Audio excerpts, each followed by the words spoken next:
Hello, this is Tony Heller from RealClimateScience.com, reporting on my trip to Zombieland. One of the casualties of COVID lockdown insanity has been frozen organic vegetables. The only place I've been able to find them is at Whole Foods Market, and the closest one to me is in Fort Collins, Colorado.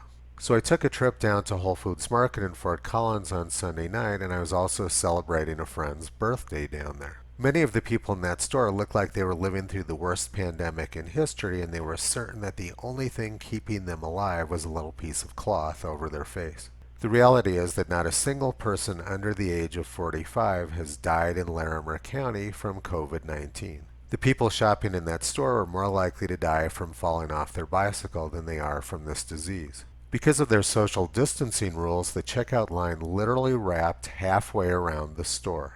Anyway, I enjoyed the horrified look on people's faces when they saw my Trump-Pence 2020 mask.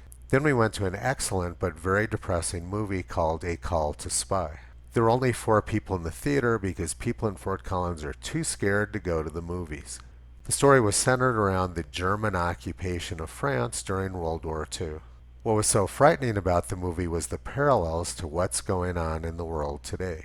The tyrannies, the big lies, the censorship, the overwhelming government control, people spying on their neighbors and reporting them to the government. When government relies on big lies to push their agenda, you can be pretty certain that their intentions for the people are not good. 9 News Australia reported that 4 newborns in Adelaide have died after being denied life-saving heart surgery because it wasn't available in Adelaide and they couldn't be transferred interstate because of travel restrictions. So I responded with, COVID has killed almost no infants around the world, but COVID lockdowns just killed 4. Somebody named John Daniel jumped into the thread and said, "You are replying to an extreme right-wing anti-masker and climate change denier." His argument was based entirely on hatred, stereotyping, and labels. And I responded with, "I'm also a Jew." During the 1930s, his response would have been, "You're replying to a Jew."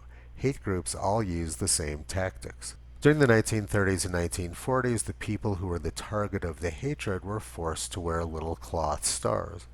And I was forced to wear my mandatory little cloth mask. During the movie, I went out to the completely empty lobby to get some popcorn without a mask on, and the woman behind the counter yelled at me. So I put my Trump-Pence 2020 mask on, and then she was really upset. I just regret that I wasn't wearing my red Make America Great Again hat, which I wore to the Women's March on Washington at President Trump's inauguration in January 2017. I've never seen so much hatred in my life as I heard from that crowd screaming at me for supporting the President of the United States at his inauguration. The tactics being used by socialists now are scarcely different from what was occurring in Germany during the 1930s. Millions of Jews lost their lives in Germany because they failed to heed the warning signs which were everywhere in Germany during the 1930s.